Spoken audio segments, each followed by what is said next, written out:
We are at ESC 2016, and I'm sitting in rooms listening to doctor conversations, and often what you'll hear is a conversation that will devolve about talking about lipids, and very quickly it will talk about complaints about the guidelines and concern about the guidelines, and they are still debating the issues, especially after some of the recent data.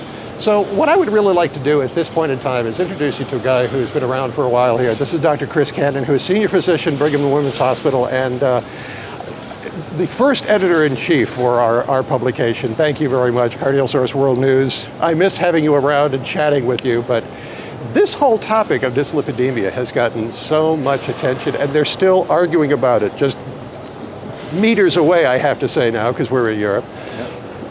What do you think about this issue, and what can we say? Let's talk about this. Well, it's probably more simple than it's just lower the cholesterol. That's the story. People are ticked about the targets, though, the lack of, they're just saying, ignore that. Well, I think fortunately on the US side of things, the new document from the ACC, released in March and published a month or two after that, did bring back targets, which is helpful. Very important. The emphasis now of statin first and remember the statin, et cetera, is certainly a good one. The problem with the 2013 guideline is it stopped there and said, oh, we have no evidence, which we now do, thankfully. So the add-on of ezetimibe and, if needed, PCSK9, which was the 2016 ACC document, I think is the story. And using targets that relate to the patient's risk are good. So the 70 was for the highest risk cardiovascular disease patients, and then 100 for the primary prevention or lower risk patients. That's nice and simple and very consistent actually with the European guidelines that didn't change, so that hopefully we will try and implement these. One of the things I did like about the 2013 document is their discussion with the patient. They really encourage you to sit down and have this conversation. You guys are so busy you can't have a conversation with yourself, really. You have no time. But I thought that part of the guidelines worked. Yes, and the 2016 also talks about talking about adherence and any side effects, and so that is so these big pink boxes in the diagram of talking with the patient. It's a very important thing, and for compliance, that discussion of helping us let the patient understand how important treatment of lipids is relative to all the noise they'll see on the internet is a key factor in really helping them understand how important it is and working together to optimize the lipids. So what's new? Because you talked about that there is new evidence, there is new data. Well, having the ezetimibe data I think has been helpful, probably more in the concept that using some things beyond statins are helpful. The PCSK9s are obviously a new class, and we're struggling to find which are the right patients where we can justify a higher cost. And it's a struggle with the payers, and I think we're still struggling to try and make sure that a high-cost therapy, we bring it to appropriate patients. We'll soon have new data on imaging outcomes and soon cardiovascular outcomes there, so an exciting area.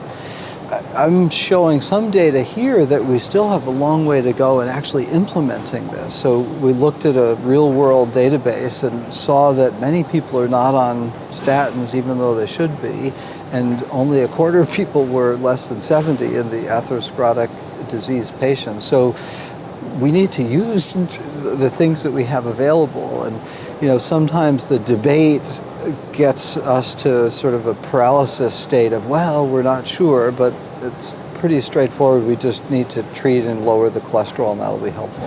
Well, they often talk about muscle pain as being one of the reasons they just simply don't want to give it to their older patients. But in point of fact, that has been debated, and we now know that you can try another dosage, try another drug, and often that will solve itself.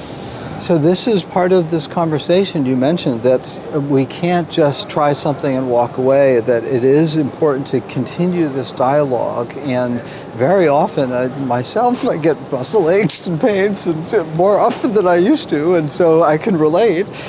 But then we have to figure out, well, is this related or not, or should we try something? And so it's an ongoing dialogue. And I did take exception in the 2013 to the more modest approach to the elderly, where we actually have data, for ezetimibe, which is a modest advance, had a whopping effect in the elderly. And so they get bigger effects. And so instead of being more careful, like, oh, they may have more side effects, it's more important to talk with the older patients to make sure that they're getting all these therapies because they have huge absolute benefits.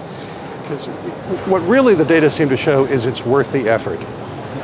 Like I said, cardiologists are so busy, it's really hard to get any effort into something. But in this case, working with patients on this topic, it seems to be worth the effort. The other new thing that I've sort of come away with here that is actually in the 2016 guideline is the notion of risk stratification of the people with disease.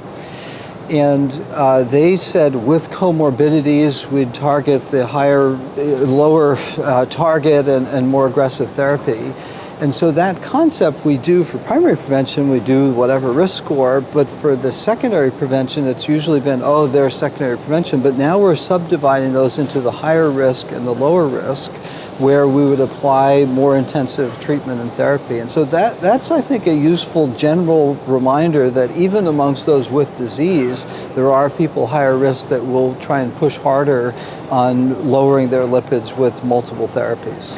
If you get a patient that's on a statin and still not responding as optimally as you would like, you know that compliance is good, do you have a non-statin go-to? Is ezetimibe your choice most of the time? Well, certainly a next step is ezetimibe. We have the cardiovascular outcomes. It will do about a 25% further reduction in LDL, and that's often enough that patients will be in the 80, 90 something, and to get them below 70, that will help. And so there's been noise that, you don't, in the past, that you don't need to bother. Now we have outcomes, so that's a helpful next step.